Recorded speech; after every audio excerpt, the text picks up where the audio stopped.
Nang makitang tila nagtataka si Brea, sinundan ito ni Celia ng tingin sa pinto. Ngunit wala siyang nakitang tao. Brea, sinong tinitingnan mo? Wala akong nakikitang tao. Nang sandaling iyon, napatingin si Brea sa elevator ng CEO na unti-unting tumataas. Ibig sabihin, tama ang hinala niya. Bumalik siya sa kanyang upuan nang may nag-aalalang ekspresyon. Sa tingin ko nagkamali ako. Imposibleng pumunta si Mr. Reyes sa kantin. Ngunit sa isip niya, siguradong dumating ang CEO. Pero hindi niya sinabi kay Celia ang totoo. Gayunpaman, curious pa rin si Celia sa CEO na dinoble ang kanyang sweldo.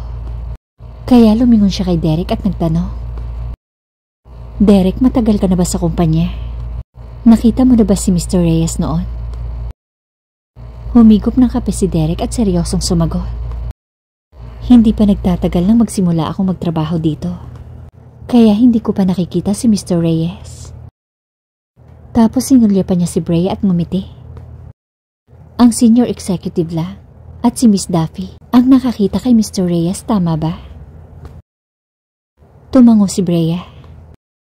Kakaiba at misteryoso ang karakter ni Mr. Reyes.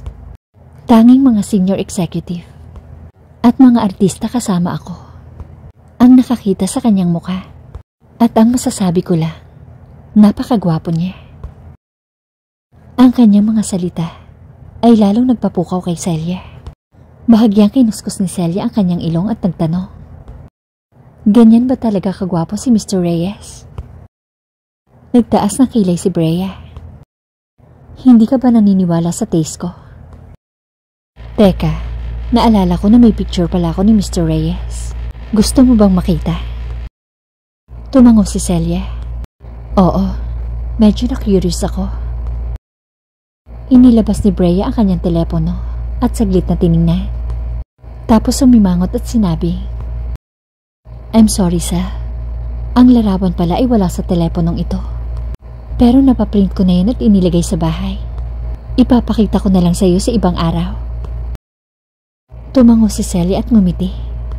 Ngunit naisip niya at naramdaman niya sa kanyang puso, gaano man kagwapo si Mr. Reyes, wala itong kinalaman sa kanya. Sa puso niya, si Tyson ang pinakagwapong lalaki sa mundo. Pagkatapos kumain, diretsong bumalik si Brea sa performing arts para ipagpatuloy ang shooting ng jewelry endorsement. Habang si Celia naman ay bumalik sa design department kasama si Derek. Habang nagtatrabaho sila, espesyal na lumapit si Derek sa upuan ni Celia. "Cel, ano na ang progress ng party dress na idinisign mo para kay Brea? Hindi naman sa gusto kong makialam. Gusto ko lang subaybayan kung paano mo ito ginawa. Katatapos ko lang ng draft, Derek. At tamang-tamang nandito ka.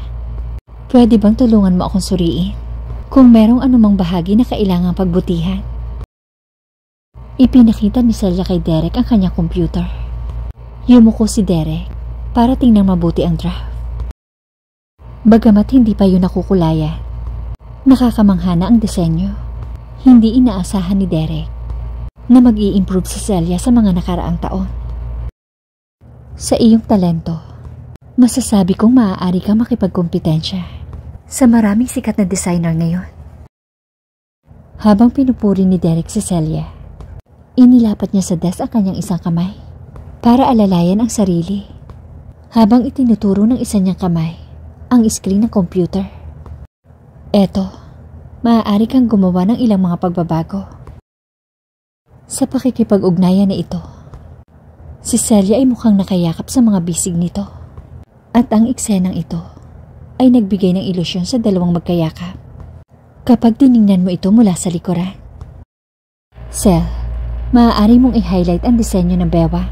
Kung tutuusin, maliit ang bewang ni Brea. Madalas ay para siyang dominante kapag naglalakad siya sa red carpet. At dahil sa kanyang hindi sikat na pagkakakilanlan, wala sa kanyang mga dating estilo ang naging matagumpay. Actually, naniniwala ako na ang isang moderately seductive design ay makakabawas sa epekto ng kanyang matangkad na pangangatawan. Ang iyong pangunahing konsepto ng disenyo ay mahusay. Gayunpaman, hindi ako naniniwala na ang resulta ng cut ay ang pinakamahusay. Sa makatuwid, ito ay magiging perpekto kung ang disenyo ng bewang ang pinakasexy. Napakaseryoso ng tono ni Derek. Gumawa siya ng ilang rekomendasyon at malugod na tinanggap ni Celia ang mga ito. Salamat, Derek. Bagamat naniniwala ako na ang draft ay nangangailangan ng improvement, ngayon ay nakakasiguro ako kung paano magpapatuloy. Pinapahalagahan ko ang pagbibigay mo sa akin ng ideyang ito. Naiintindihan ko na ngayon kung paano ito babaguhin. Isang matamis na ngiti ang ibinigay ni Derek bago bumalik na kanyang opisina. Hindi napapagtanto na si Kylie ay nasa tapat nila at nakuhaan sila ng palihim habang si Celia ay nagpatuloy sa kanyang draft. Naglakad si Kylie para tingnan ang draft ni Celia. Cel, narinig kong pinupuri ng manager ang draft mo. Ang lahat ay nabighani sa nakakagulat na boses ni Kylie. Sa kabila ng konting inis ni Celia kay Kylie, hindi ito nagawang pigilan ni Celia sa harap ng napakaraming saksi. Itinuro lang niya ang screen ng computer at sinabi, "Nagpalitan lang kami ng mga iniisip. Kung gusto mo, tingnan mo." Napabuntong hininga si Kylie habang nakayuko at casual na tumingin sa drawing. Magaling. Mas maganda nga pala ng konti ang trabaho ng mga fresh graduate. Sa kabila ng isang magandang disenyo, marami akong nakikitang mga bahid. Komento ni Kylie sa monitor. Actually, hindi ko talaga maisip kung bakit ginawa mong napakaseductive ng outfit. Bagamat totoo na maaari itong makatawag pansin, ang hitsura nito ay hindi eksaktong katanggap-tanggap. Bakit masyado mong binibigyan ng diin ang disenyo ng bewang at dibdib? Idinisenyo mo ang damit na ito batay sa mga kagustuhan ng mga lalaki, hindi ba? Lumilitaw na marami siyang pananaw. Sumimangot si Celia. Si Kylie sa kanyang opinyon ay masyadong madaldal at matano. Na-appreciate ko ang mga advice mo, Kylie, pero may sarili akong mga opinyon. Magalang na itinigil ni Celia ang talakayan, pero sa kasamaang palad, hindi nais ni Kylie na i-drop ang issue. Bakit wala kang sinabing ganito? Nang bigyan ka ng manager ng payo, ilang minuto lang ang nakakaraan. Iniisip mo bang nasa mababang antas ako? At hindi ako qualified na magbigay sa iyo ng payo? O tinatanggihan mo lang talaga ang aking payo? Sa tingin mo ba mas mababa ang kaalaman ko kaysa sa iyo? Ngumiti si Celia ng bahagya para mapanatili ang kanyang kahinahunan. Pasensya ka na, Kylie, pero sa palagay ko, hindi gaanong nakakatulong ang iyong payo. Fine. Ang kapalaran ko ang pinakamasama. Nagsimulang magdrama si Kylie. Baka sa mukha at tono niya ang matinding kalungkutan. Nagbigay ako ng payo para sa ikabubuti mo. Dahil nag-aalala ako na baka mahirapan ka. Pero minaliit mo ang kakayahan ko. Hindi na sana kita kinausap kung nalaman ko ito ng mas maaga. Nahirapan ang ilang empleyado na mag-focus sa kanilang trabaho dahil sa lakas ng boses ni Kylie. Kinailangan nilang palibutan si Kylie para maayos ang sitwasyon. Kylie, anong nangyayari dito? Bakit ka umiiyak? Lumapit ang ilang kasamahan kay Kylie at magiliw itong sinuyo. Nang makita ni Kylie na may mga taong nakapansin sa kanya, agad niyang itinuro si Celia at umiyak ng malakas na tila na agrabyado. Lahat ng ito ay dahil sa kanya. Sinusubukan ko lang naman na tulungan siya, pero pinahiya niya ako. Binigyan ko siya ng payo, pero sinabi niya na ang aking opinyon ay walang kwenta. Ininsulto niya ako. Sinubukan ko lang tumulong. Bakit kailangan niya akong tratuhin ng ganito? Nang marinig ito ng mga katrabaho nila, nagbulungan sila sa isa't isa. Baguhan lamang si Celia. Dapat man lang ay nagbigay siya ng paggalang sa kanyang mga seniors. Iba siya sa atin. Kasi exclusive designer siya ni Brea. Siyempre sa tingin niya ay may karapatan siyang baliwalain si Kylie. Pero hindi pa siya nananalo ng award. Hindi ba masyado lang siyang mayabang dahil kay Brea? Tsaka hindi pa naman ganun kasikat si Brea. Nakaramdam ng pananakit ng ulo si Celia nang marinig ang mga yon at hindi niya napigilang mapasimangot. Gusto lang naman niyang mag-focus sa kanyang trabaho, ngunit walang magawa si Kylie at muli itong gumawa ng gulo para sa kanya. Huminahon si Celia at sinubukang magpaliwanag. Hindi ako nagkusa na humingi ng tulong o payo kay Kylie. Siya mismo ang lumapit at tiningnan ang aking draft at kusang loob na nagbigay ng walang kwentang komento. Meron akong sariling plano sa trabaho.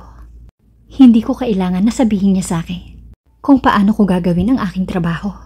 At meron akong karapatan na tanggihan ang hindi makatwirang opinyon. Sa takot na baka maniwala ang iba kay Celia, sumigaw si Kylie. Kung ganon, bakit mo tinanggap ang payo ng manager? Sa tingin mo ba mas makatwiran ang payo niya? Walang kwenta sa'yo ang opinyon ng ibang tao, hindi ba? O talagang hindi mo lang ako gusto? Well, hindi na ako nagulat. Gusto yatang ma-promote ni Celia. Kaya nakipag-hook up siya sa manager. Palagi siyang malapit sa manager. Kaka-join niya lang sa company 2 days ago. Pero araw-araw siyang pumupunta sa kantin kasama ang manager. Inis na inis si Celia sa mga paratang ni Kylie. Alam niya kahit anong paliwanag niya, mag-uusap pa rin ang mga taong ito sa likuran niya. Malamig niyang tiningnan si Kylie at sinabing, wala akong pakialam kung paano mo ako sinisiraan. Ngunit isipin mong mabuti ang iyong mga salita. May hangganan din ang pasensya ko. Kung gusto mo makipag-away sa akin, hindi kita aatrasan. Natakot si Kylie sa kahangahangang ugali ni Celia, kaya napaatras siya. Ngunit sa dami ng mga katrabaho doon, paano niya aaminin ang pagkatalo? Hindi umatras si Kylie. Dinampot niya ang mainit na baso ng gatas para ibuhos kay Celia. Kung yan ang gusto mo, maggera tayo. Hindi ako natatakot sa'yo. Ikaw ang may kagustuhan nito, hindi ako. Talagang nakakapundi ka at wala kang kahihiyan. Inaasahan na ni Celia na gagawin ni Kylie ang ganoong bagay. Kaya mabilis niyang itinaas ang kanyang braso para harangan ang baso ng gatas. Bago natapos ni Kylie ang kanyang mga salita, tumalbog ang baso at nabasag iyon sa kanyang mukha. Dumaloy ang gatas mula sa kanyang noo, pababa sa kanyang pisngi, at sa bahagi ng kanyang damit hanggang sa sahig. Nang sandaling iyon, binuksan ni Derek ang pinto at naglakad papunta sa kanila. Agad na nakita ni Derek ang isang grupo ng mga tao na nakapalibot sa mesa ni Celia. Binilisan niya ang kanyang lakad at sumugod sa mga ito. Bakit hindi kayo nagtatrabaho? Anong pinagtatalunan niyo dito? Nang makita siya ng lahat, mabilis na pinigilan ng lahat ang emosyon at binati siya. Sir, hindi naman talaga big deal. Nagbigay lang ng mungkahi si Kylie sa draft ni Celia. Ngunit direkta yung tinanggihan ni Celia. Sinabi pa niyang walang kwenta ang mga mungkahi ni Kylie. Mukhang mababa ang tingin niya sa mga ordinaryong empleyado tulad namin. Sinisipa niya si Kylie sa paggawa ng gulong ito. Tapos binuhusan niya ng gatas ang mukha ni Kylie. Humakbang si Kylie na basang-basa ng gatas at hinawakan ang braso ni Derek. Sir, tinamaan ni Celia ang noo ko. Puno rin naman siya ng gatas ang kanyang dami at may pira-pirasong bubog sa sahig. Lahat ng ebidensya ay tila nakaturo kay Celia. Pero kilala ni Derek si Celia. Hindi siya makapaniwala na gagawin nito ang ganoong bagay. Kaya't lumingon siya at tumingin dito. Nagpaliwanag si Celia sa mapagkumbabang tono. Si Kylie talaga ang gustong buhusan ako ng gatas. At ipinagtanggol ko lang ang sarili ko. Hindi ko inaasahan na matatapunan siya ng gatas. At tumama ang baso sa kanyang noo. Biglang nabalisa si Kylie. Ginawa ko to kasi sinisiraan mo ko. At sinadya mo ito. Ang sugat sa noo ko ang patunay. Talaga, Hindi mo inaasahan na tumapon ang baso sa noo ko. Kung hindi mo ito pinalo, paano ito tatama sa akin ng eksakto? Hindi nagmamadali si Celia na ipagtanggol ang kanyang sarili. Iniunat niya ang kanyang kamay at itinuro ang surveillance camera. Nakikita mo ba ang surveillance camera na yon? Kung talagang pinagpipilitan mong sinadya kitang saktan, tingnan natin ang surveillance video kung sino ang tama at mali sa bagay na ito. Naduwag at natakot si Kylie sa pagkakataong iyon. Ang surveillance video ay hindi nagkakamali, hindi ba? Gayunpaman, agad na nakabawi si Kylie at nagpanggap na miserable sa harap ng kanilang mga kasamahan. Nagsumikap ako sa kumpanyang ito sa mga nagdaang taon. Sinong mag-aakala na mabubuli lang ako ng bagong empleyado? Napakamalas ko. Nagsimulang magsalita ang ilang mga kasamahan para kay Kylie. Sir, si Kylie ay senior mo. Dapat kang humingi ng tawad para tapusin ang bagay na ito. Pero hindi na lang sila pinansin ni Celia. Tumanggi siyang humingi ng tawad at matigas na sinabi, wala akong ginawang mali. Halata namang nanggugulo si Kylie. Bakit kailangan niyang humingi ng tawad? Sa kabutihang palad, si Derek ay sapat na matino upang gumawa ng inisyatiba upang malutas ang problema. Kylie, tumigil ka na. Hindi magandang gumawa ng eksena.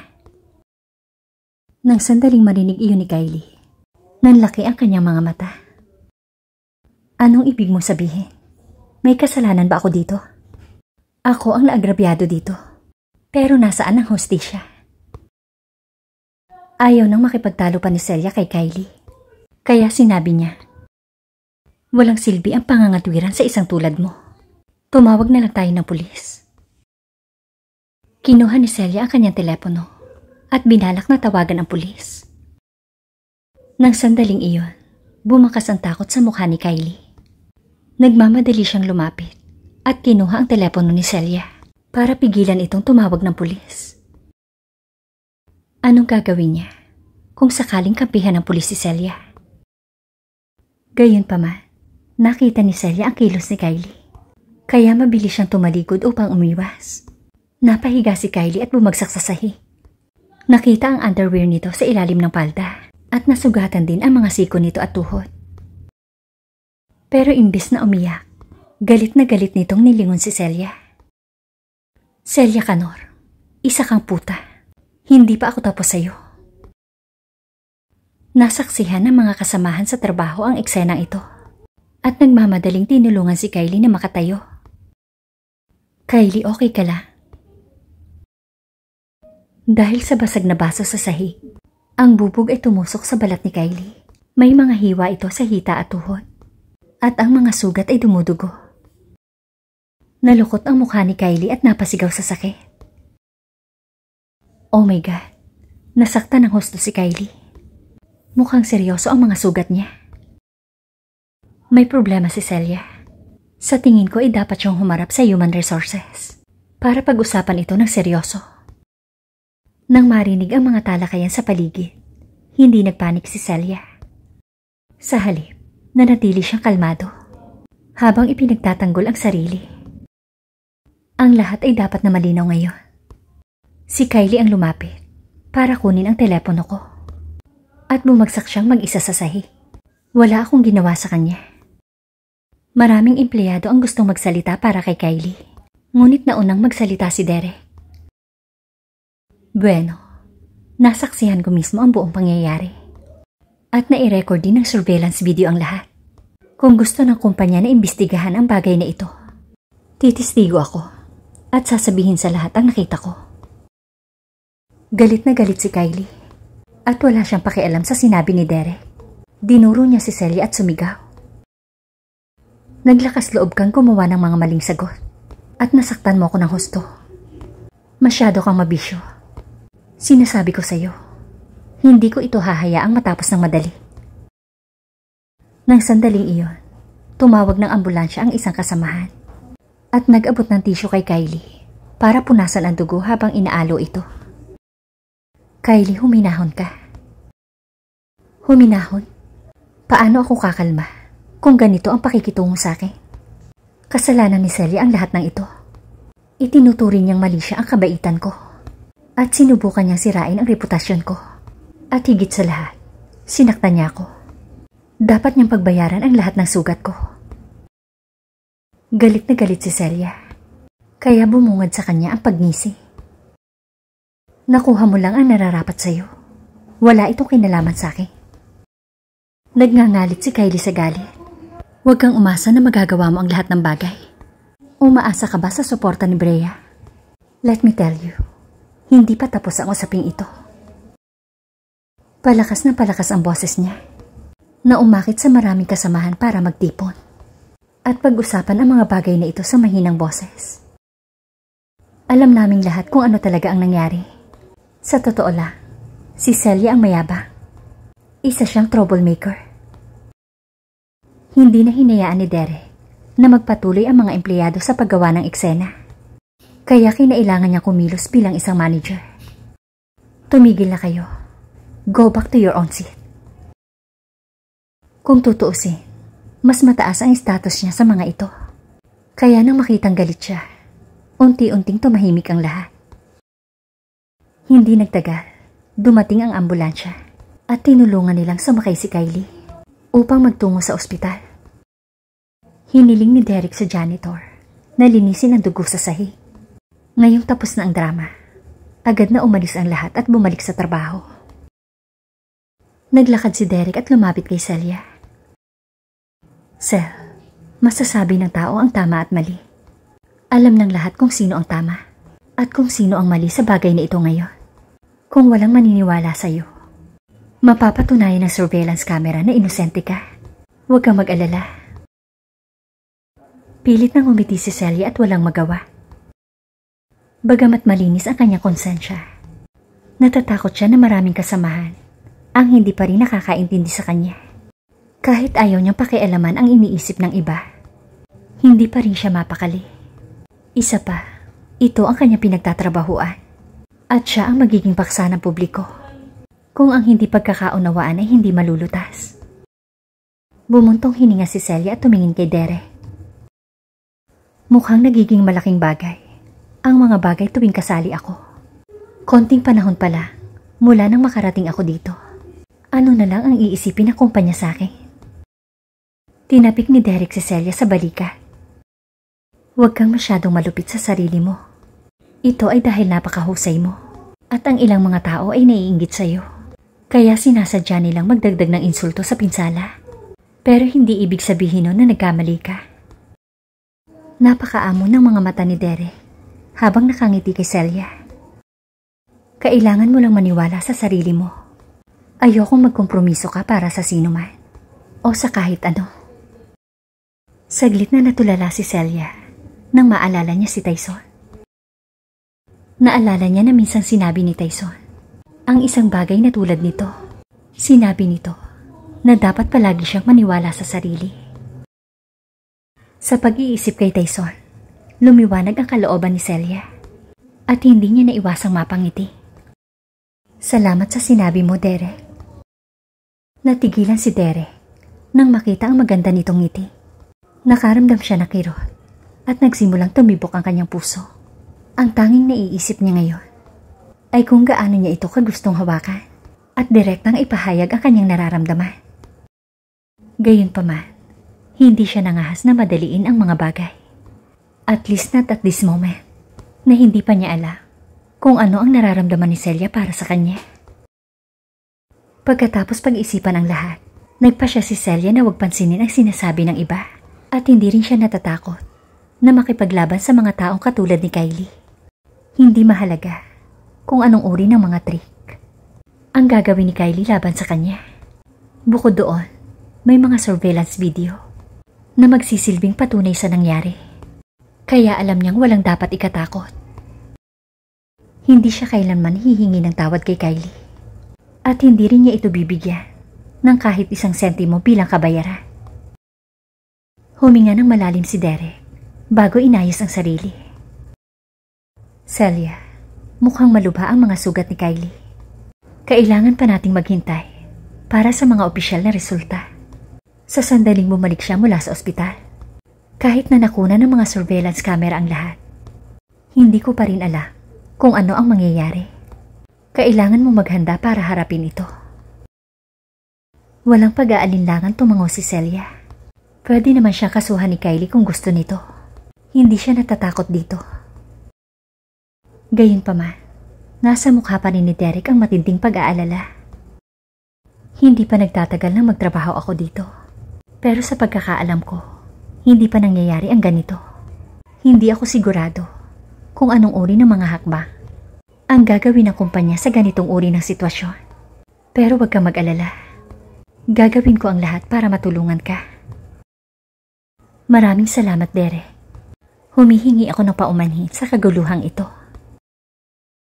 Isang ngiti ang itinugo niya kay Celia na sana'y nakakapanatag. Pero napansin niyang medyo namumutla ang mukha ni Celia. Agad na napalitan ng pag-aalala ang ekspresyon niya. Celia, okay ka lang ba? Parang namumutla ka. Masyado ka bang napagod? Bakit hindi ka nalang umuwi at magpahinga? Ang pananatili dito ay maaaring makaapekto sa iyong trabaho. Alam din ni Celia sa kanyang sarili na wala siya sa tamang estado para magtrabaho. Kaya pagkatapos ng paulit-ulit na pangungumbinsi ni Derek, nagpaubaya siya at nagpahinga sa araw na iyon. Bigla niyang gustong makita si Tyson at idantay ang sarili sa mga bisig nito. Gusto niyang sabihin dito ang tungkol sa araw niya at lahat ng problemang itinatago niya sa kanyang loob. Nananabik siya sa yakap nito na laging nagpapagaan sa pakiramdam niya. Hindi niya napigilang magpadala ng mensahe kay Tyson. Nasa trabaho ka ba ngayon? Mabilis na sumagot si Tyson. Nagtatrabaho ako ngayon, sir. May problema ba? Lalabas ako ngayong hapon. Meron akong gustong sabihin sa'yo. Pero hihintay na lang kita sa bahay. Huwag mo akong alalahanin. Ingatan mo ang iyong sarili.